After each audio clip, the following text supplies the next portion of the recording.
Washington Historical Society meeting on June 15th in the year 2000. And this evening we are talking about the merchants of Millbrook, some of the first businesses that we had in the village of Millbrook. Is the meeting that was supposed to have been held last month, but we had that terrible thunderstorm, as you remember, and it had to be canceled. And we had quite a few people that were going to come last month and talk about the merchants in Millbrook. And unfortunately, for one reason or the other, some of them cannot be here tonight. But some of you are here, which I really appreciate.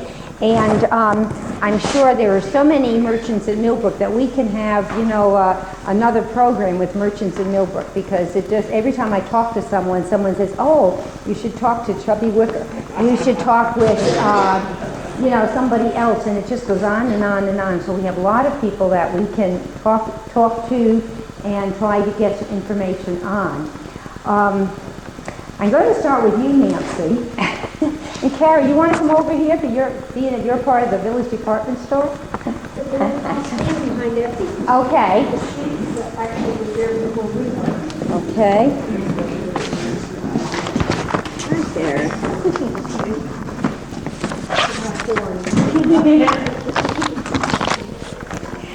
Now, Nancy and her husband Joe ran the village department store for a number of years. When did you buy it, Nancy? Do you remember? The summer of '64. The summer of '64, and you sold it when? Christmas Eve in 1991, I told all the customers there were no returns because they weren't going to be open the next day. Okay. Okay. And who had the store before you, Nancy? Mr. Doggett? Yes. Okay. And Evie worked for him. And then when we bought the store, the building, we didn't buy the merchandise. The merchandise. He then went and had going out of business sales elsewhere. But Evie stayed with us. Very and good. She taught us everything we knew. And then some. Very good. And when did you start working there, Evie? 1951. For Mr. Doggett in 1951? Mm-hmm. Now, the store was double the size it is now. Is that correct? Yes. Yeah. I haven't been in there lately. It's not home anymore. And I know I see a difference in the amount of merchandise that you sold, Nancy, you and Joe sold, to what they're selling now. We had more of a variety of things back then. Yeah. And I imagine when Mr. Doggett was there was even a larger variety. Mm-hmm. Can you tell us what they sold? Well, she was here. She worked for Doggett. Oh, you work for Doggett too? And did you just tell your name for this? For the tape? Excuse me, Carol. Martina Gray. And you work for Mr. Doggett also? I did, yes. After I left the diner, and I went to work for him. Could you talk a little bit louder so that other people could hear it? After I left the diner, working for Carmar Nardone, I went to work for Mr. Doggett. And I worked for him for about 3 years. And see, I didn't work with Evie. Yeah, you did. Yes, I Short did. time. A short time, yeah. And what year would that have been, Martina? Back in the 40s. Back in the 40s. Mm-hmm. You worked for him when I went to Goodwood, didn't you? I think so. Because I worked in the diner when I was married, and that was in 44. And what merchandise did you sell then? Ship and Shore was one of our good ones that we handled, because I still have a blouse. The Ship and Shore blouse, I know they just did not wear out. So. Right. Everything. And Gordon's products. Let's see, what was the other one? Yes. Okay, school books? Right. And Little footwear, new shoes. shoes. Well, everything that a department store should really have, which I like the one that's there now, but it wasn't the same. I like Mr. Doggett's way of doing it. Much better. And if you wanted to exchange something, you could. And in this one, you can't. I agree. Evie, you told me a story once about how you took the train from Burbank. Oh, yes, Tony Mill Trolley. That's what we always called it. I used to come up, my grandmother, Hall, had a friend in Millbrook, Mrs. Moore, and she had a little shop where she sold aprons and things like that, handmade things. And my grandmother would come up every once in a while. I would beg to come up with her. So we'd come up and spend the day, and I used to have a wonderful time. In fact, John Morona's family lived next door. And I think I used to pester the life out of his mother. Could I see the baby? Could I see the baby? And the baby would be sleeping, well, as long as you don't wake him. So I knew John for a long time. Was John the baby that you used to look at? No, Or was he was it? a baby. He was a baby then. Okay. And did you ever use the train to come to work? No. Okay. Okay. I had thought at one time you had told me that. It must have been. No. They always And then drove. when you came up, you said something about bringing your lunch on the train, or did you have your lunch when you No, got here? We had our lunch with Mrs. Moore. Oh, okay, okay. Very good, thank you. Now, Kara, you were a latecomer to the Village Department Store then. When did you start? When did I start? Like in I think you were like 14, weren't you? I think a sophomore in high school. weren't you? sophomore in high school, yeah, till senior in high school. Oh, it wasn't went it? on forever, and then you came back. You couldn't get rid of her. She just kept coming back. And I became the sort of the store decorator. And some of my windows were kind of amusing, and some of them got 86, and I wasn't able to put them up. But I started to become a little too creative sometimes with my windows. But I used to do the Christmas windows and stuff like that. And everything could only be in the window for a week because it might fade. And at Christmas time, anything that was saleable would come out of the window so it'd sell. So there'd be usually nightgowns hanging in the window by Christmas Eve, which was pretty funny. Karen, were you there when we used to put the bra forms in? Oh, the bra form? And we had one man that used to come from work and stroll down towards the post office, and he'd stop and look. Oh, I like that, I like that. He'd stand there. I think he's here tonight. I don't know if he remembers it or not. This was next door. We have a photograph that Kara donated to, or to let Ginny borrow to scan, and we sort of call it the slaughter behind the Village Department Store. Can you explain that, Kara? Well, one day I decided to clean all the mannequins that were upstairs. Upstairs was where we stored everything. And they were very dirty. They hadn't been used much. So I went out and took all the body parts. They were like heads and arms and babies, and took them all out behind the store to wash them. And it was a summer day, and so I like washed them all down. And Joe thought it was a very funny picture with me behind with all these body parts. So he took a picture, and I'm holding like an enamel bowl where I was washing it, and all the babies and everything are strewn all over the grass there. And Joe was like my second dad. We used to have a great time talking about photography and politics and all sorts of things. And he used to, every morning when I would come in the morning on Saturdays before we opened up, he'd say, "Do you want a cup of coffee?" He was a big coffee drinker. So I'd run over to the diner and get he'd give me money for coffee and cheese Danish. And I used to kid him that he used to give to me to increase my productivity, because by the time I had all that sugar and coffee, I'd be running around the store looking for things to do. Good. Very good, thank you. Now, did you say that was a milk train that you used to take up there, or just a passenger train, or was it the milk It was just a small train. I don't know what it was, but it was electric or what. It was just this one. Oh, small train. Car. Oh, it's a single I car? lived along the tracks, and I used to enjoy watching it come through at night, especially during the winter. It'd be all lit up. Uh-huh. And we'd look up at it, and where the house was, up on the tracks. Very, I don't oh, very good.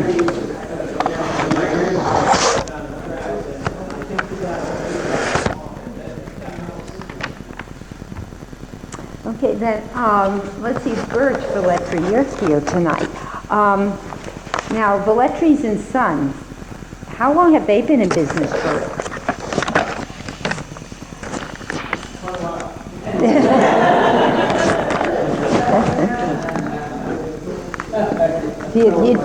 That was your dad's? Okay. I was in the booth with this. Right, right. But it was your dad that started Velletri and Son? Yes. And what was that a construction business or was, I know, okay, so it's, and now it's going into wallpaper and paint along with it. They've expanded to that. Did you ever work in that store? I never worked in that store. I did work with my dad. And I worked for him for a week.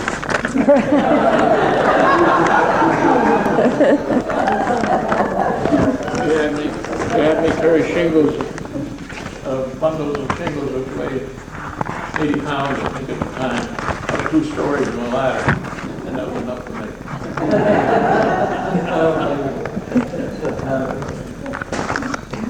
Do you have any idea when the business was started?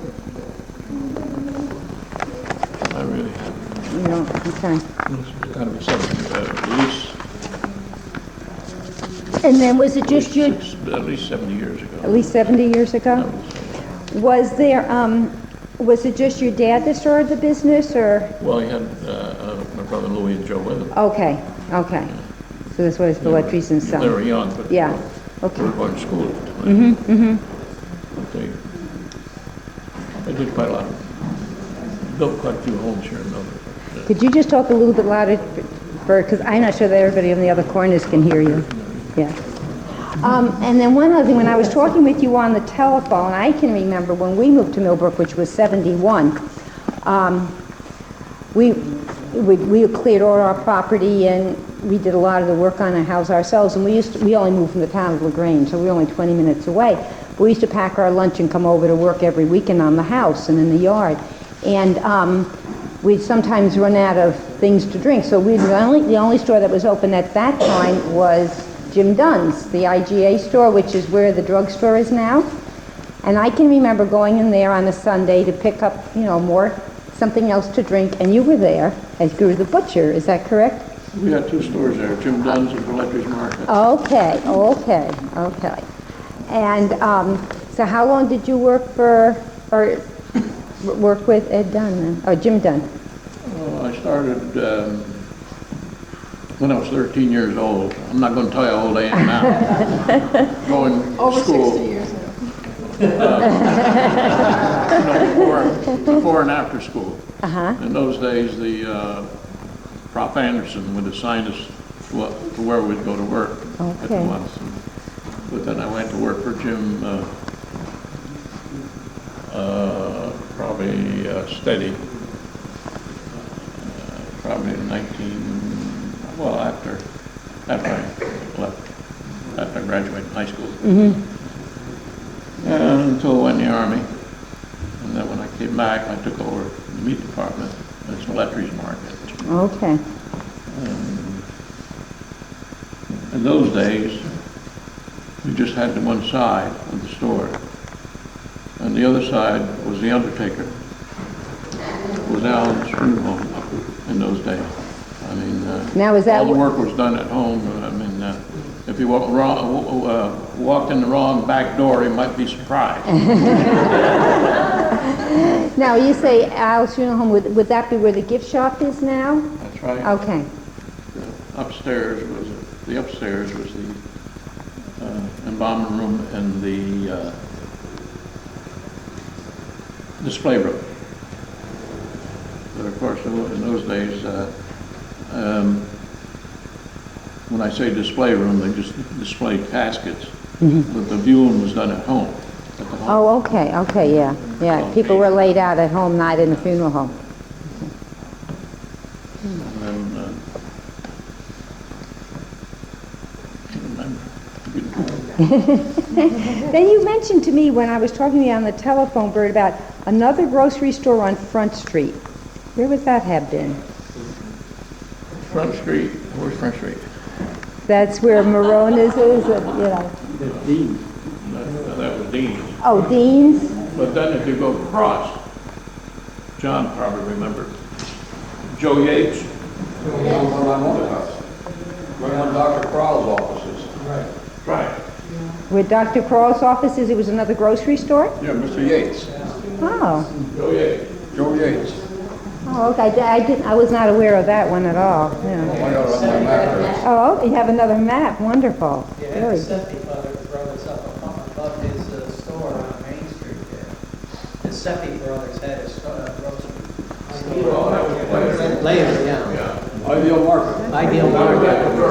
And that was where? Where the gourmet shop is now. It's right across the liquor store, I might say, almost right there. Oh, where Slamming Salmon is? Salmon.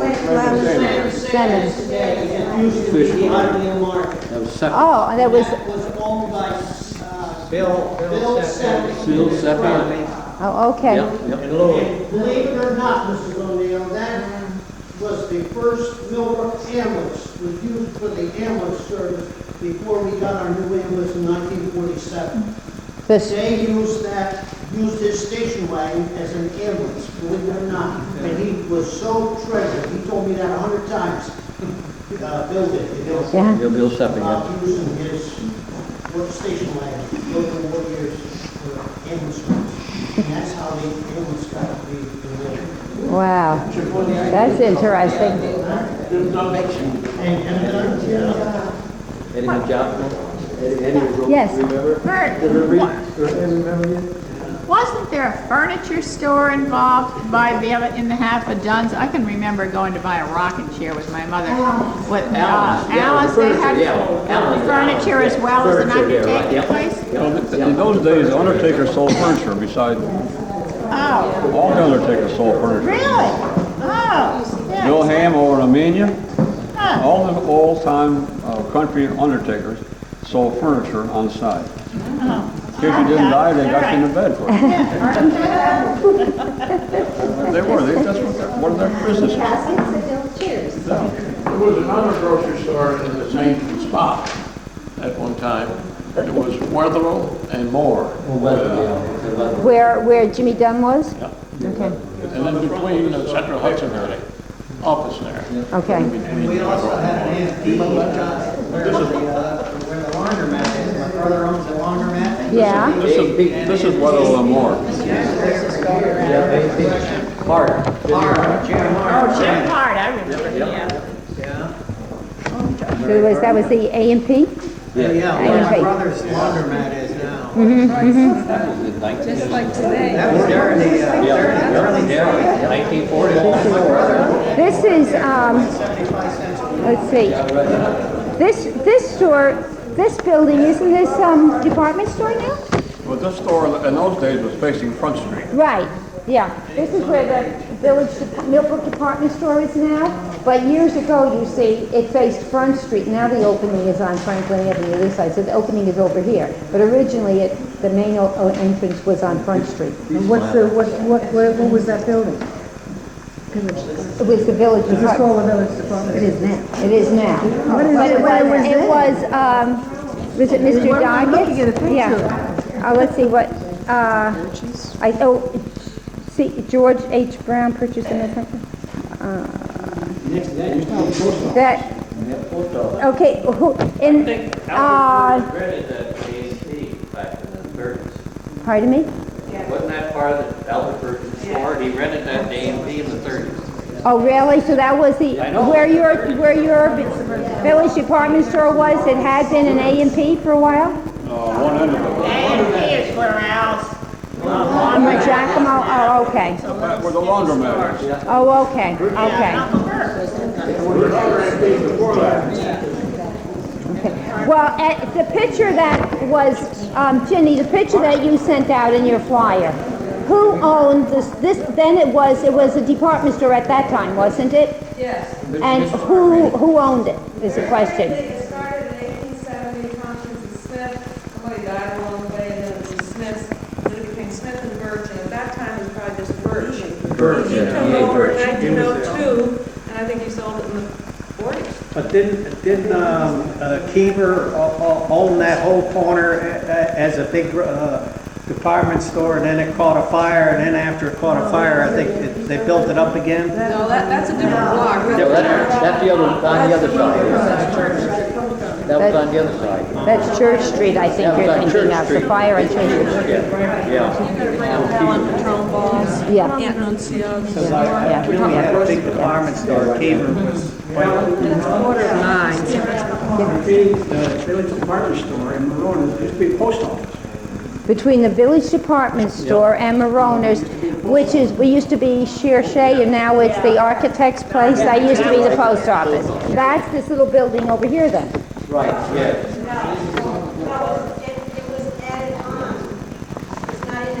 Oh, okay. That's two Okay. other buildings inside. You can't see. Who gave me this? Me. Oh, excuse me, John, thank you. Yes, I just happened to be reading in the old round tables, and the post office was where the shoes were for a while.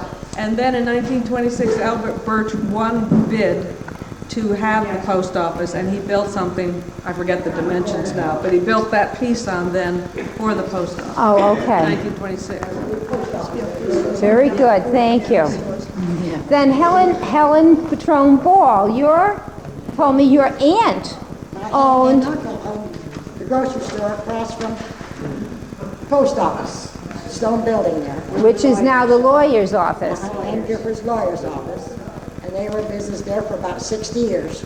Now, do they have a specialty there? Italian-American grocery store, ask Mr. Manzi, he knows all about it. The Italian-American grocery store. And they lived in the building, they lived upstairs, quarters downstairs. We had chickens and ducks and everything else over there, a well, and what have you. Been in business for a long, long time. Had a candy store with all the lead glass, all kids from town came to get candy. And just general groceries, but a lot of people shopped in that little store. Right. It was, a lot of people remember it. I didn't quite understand when you talk about chickens and ducks. They sold them there? No, we ate them. We cooked them to eat. Oh. It was Depression time, we all needed some food. They had chicken coops in the back. Oh, okay. But were those chickens sold in the store? No. Oh, that was just for your own family We just use. killed them right there in the yard and left them right there in the closet. For your own family use? Yeah. Okay, It was like a little farm. okay. Now, you also told me, Helen, when I spoke with you, in fact, I spoke with you that you grew up in a White House next door, and when the bank bought that property and put in a driveway for the drive-in window, that White House was torn down. Two-family house there. Excuse me. I can't hear. I think we got too many meetings going on. Okay, could we, excuse me, could everybody please just keep their conversation to themselves, because it's really disrespectful for the person that's trying to talk. Thank you. My aunt and uncle owned that whole corner, and it went up to the stone house that's on Merritt Avenue. And there was a big white garage there, and it had an oven, and we used to bake pizza in there in the summertime because it was so hot in the house. And I used to make wine there, about 300-gallon barrels of wine. I used to grind it out there. And that White House was a two-family house.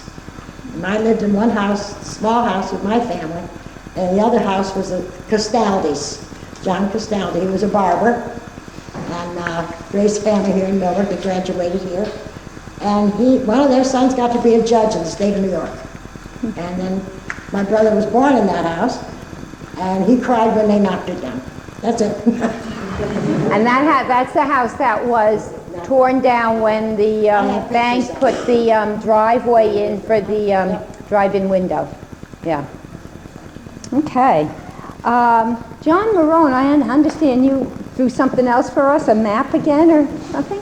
Yes, this is my remembrance of Millbrook as it was when I was a young kid. Bert would know this, Joe and Andy and Sue.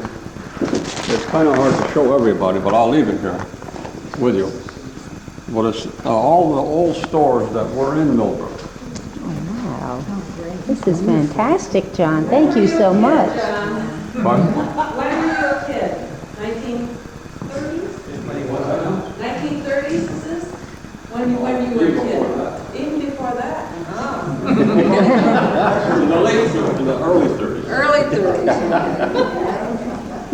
Excuse me, go ahead. It's a map of all the old businesses and the old streets. See, if you look closely in Millbrook, there were lanes in Millbrook before the streets. And there were lanes like this lane through here, went across to Bobby Sotero's house, down through the back alleyway, down into the back of Alan's funeral home and alongside of my store. And there was another one from by the high school down through the alleyway there and back at Bill Tripp's house. And Dr. McKenzie's house, which is owned by, he moved the house right on top of the lane. And it comes out and back to Whalen's Insurance and back to Virgin Briggs and ends up on Front Street. But these old streets, these were streets or lanes before they had the village streets. And Mark, pardon? The lanes have names, or they just The kind lane- No lanes, no. Just so they didn't look at the lanes a little longer. But this is all the old businesses. That's wonderful, John, Three wow. blacksmith shops. There were 3 blacksmith Three shops? blacksmith shops. Oh, really? What happened to all the The grocery one by stores? where the Millbrook Press Round Table is, was Dan Michaels. Then Joe Bird had a blacksmith shop. Yeah, he was a good Where the Archangelo is, that was a blacksmith shop. And then Louis Galli had a blacksmith shop on the end of the village green. So there's 3 blacksmith shops in Millbrook. Where did they keep all the horses, on some of these lanes, and do they have Where they horse stables all? They had some stables where people would come into the village, and back of the department store was a stable there with All about stables, that's 6 or 7 stalls. High school too, stables And were there. they tore them down after a while. And You're right. if you came into the village, the old timers come in the shop, you had a place to park your horse. So that was one of the places they used to park them. John, did they have a watering hole down near your house? Yeah, watering trough right in the Watering front. trough, right? Yeah, Right yeah, next to yeah. that new building is now. I used to bring the water out. Where Now- my pizza place used to be was a horse stable that Mr. McQuaid built there. What for the pizza horse. place? What pizza place is that, John? What? What pizza place are you Where talking? the pizza place, well, it was a bakery and everything else. Right back at Johnny Corner News Store, right back of that. Original. Right be- oh. A horse stable. And when I bought the place from Mr. Tilsley, I renovated it and put it into the garage. But upstairs was the thing with the hole there. And the story is that Dorothy McQuaid told me that they used to take the horse and buggy and they used to go over the papers from Corner News all the way to Brickyard Hill. Harry Willis used to Harry be Willis had a horse in there. Used to be the horse driver on Sunday morning delivering all these papers. And that's, you talk about the horses, that's where it was. They used to have horses up there at Mrs. Sloan's place, that where hunters lived. They just sold it back to David Sloan's parents buying that place. Yeah. and Where they is that, opened a John? store at that Right next to place. Southern's on Maple Avenue. Sloan's had it. I thought that's David just told me that Saturday. Now, John, there's like a shed behind St. Joseph's Church.